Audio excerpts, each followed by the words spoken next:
नमस्कार, मी Namdev Kamble. JMA news bulletin मध्ये आपलं स्वागत आहे. आपण पाहत आहात JMA न्यूज. बातमीपत्रात सर्वप्रथम आपण पाहणार आहोत हेडलाईन्स.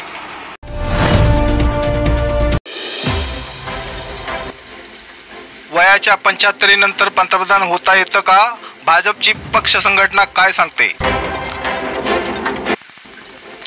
आम्ही घर आणि पक्ष फोडत नाही, फक्त संधी मिळाली तर ती सोडत नाही. फडणवीसांची विरोधकांवर चौपेट टीका.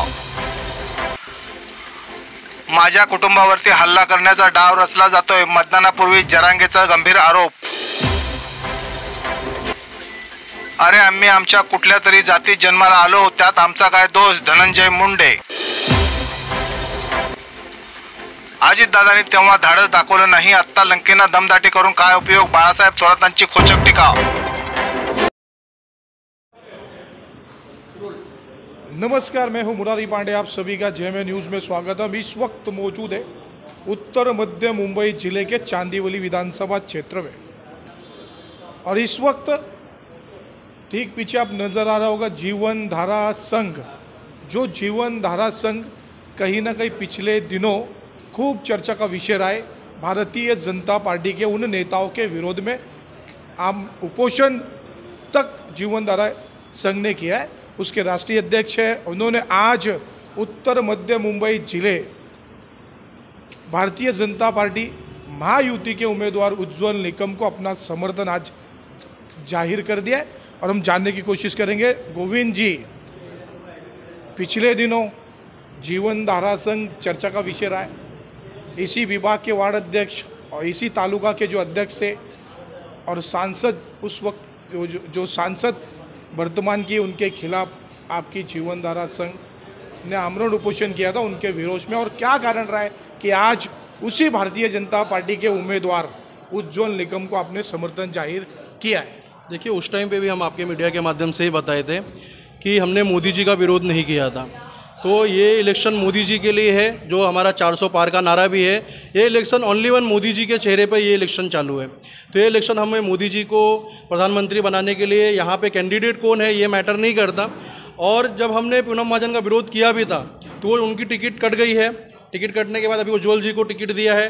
तो उज्ज्वल जी देश के लिए बहुत अच्छा. और अभी भी समाज में जब एक हमारे लोक प्रतिनिधि बन के उतरे हैं तो मुझे उम्मीद है कि हमारे उत्तर मध्य मुंबई में जो काम अभी तक नहीं हुआ है उज्ज्वल जी वो काम करेंगे. और इसीलिए हम लोगों ने उज्ज्वल जी को देखते हुए, उनके पुराने कार्यों को देखते हुए, जो उनका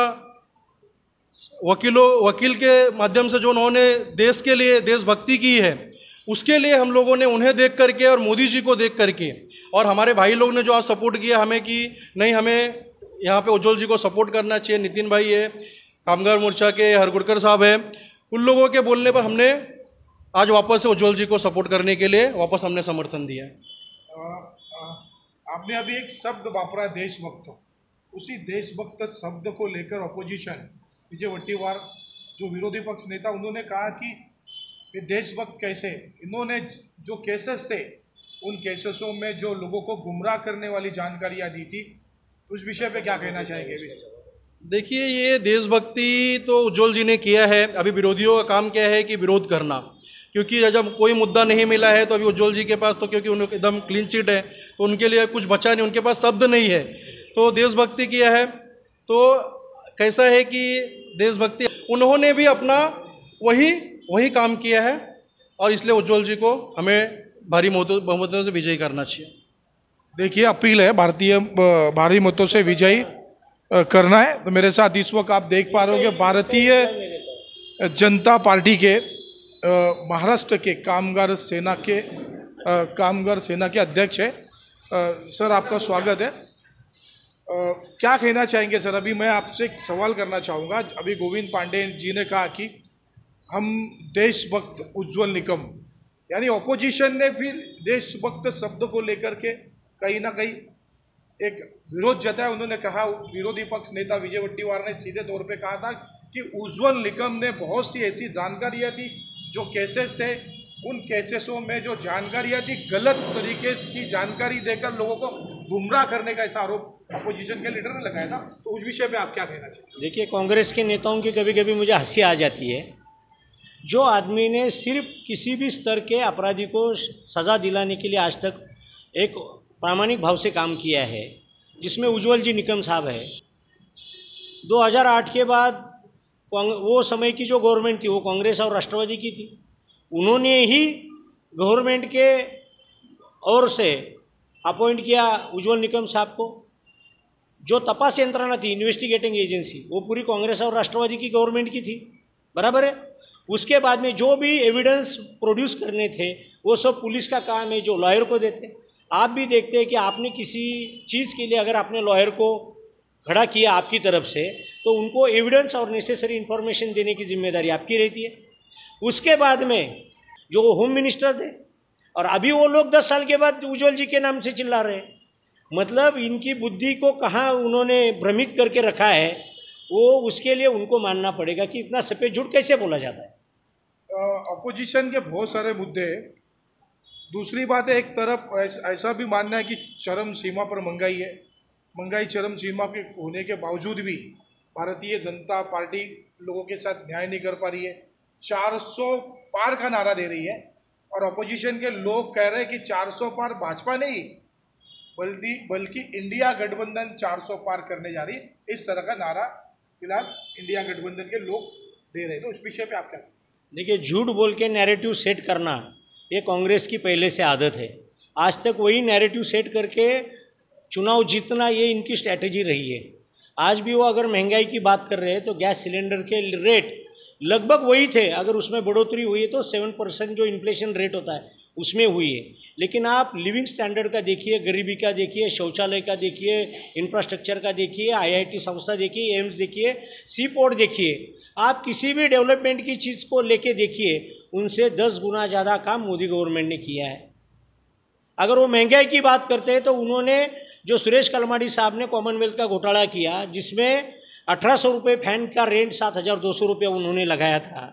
एक बेड की कीमत 700 रुपये थी वो टाइम, उसका रेंट उन्होंने 5000 रुपये निकाला था। एक बिस्लरी बोतल की कीमत वो टाइम 2012-13 में 11 में बिस्लरी बोतल की कीमत उन्होंने 46 रुपीज़ लगाई थी, जब वो 10 रुपये को मिलती थी। ये कोई कांड बीजेपी के गवर्नमेंट ने आज तक नहीं किया है। अगर महंगाई थी तो जो बाय टाइम वाइज जो आती है वही इन्फ्लेशन रेट से वो महंगाई थी। ऐसा नहीं है कि लिविंग स्टैंडर्ड कम हुआ है, गरीबी चलती जा रही है, लोगों को कोई बेनिफिट नहीं मिल रहे, योजनाएं नहीं चल रही है, देश का विकास नहीं हो रहा है और महंगाई बढ़ रही है। ऐसा नहीं है। और बाजू का ही देश है पाकिस्तान, आप उधर जाके पूछो 260 रुपये किलो शक्कर है। हम कंपेयर नहीं कर रहे, हम रियलिटी आपको बता रहे हैं कि अगर डेवलपमेंट है, अगर स्टैंडर्ड बढ़ रहा है लिविंग का, तो उसमें जो इन्फ्लेशन रेट वाइज जो महंगाई आनी चाहिए उतनी आई रहेगी। वो पर्पजली कोई महंगाई बढ़ाई नहीं है। महायुति की क्या स्थिति है फिलहाल इस वक्त महाराष्ट्र में? कितनी सीटें आ सकती है? देखिए, ये जो इंडी गठबंधन है, ये 30 से ज़्यादा पार्टियां एकत्रित हुई है, जिनका एक ही नारा है कि हम अंदर में कोई भी झगड़ा करेंगे लेकिन मोदी जी को आने नहीं देंगे। हमारे पास PM का कैंडिडेट है मोदी जी। अमित शाह साहब ने क्लियर किया 2029 तक हमारे PM वही रहेंगे। आप इंडी का कोई प्राइम मिनिस्टर बताओ जिसका अभी नाम फिक्स हुआ है। हो ही नहीं सकता, क्योंकि ममता बनर्जी है, अखिलेश यादव है, अरविंद केजरीवाल है, तेजस्वी यादव है। सब जगह उन्होंने लीडरों की एक टोली बना के रखी है और वो टोली सिर्फ बीजेपी को हटाने में लगी है। मैं आज भी कहता हूँ कि वो जो नैरेटिव सेट कर रहे हैं कि हमारा गवर्नमेंट आएगा, जनता सब होशियार है, सब जानती है। उनको मालूम है कि मोदी साहब में और राहुल गांधी में क्या फ़र्क है।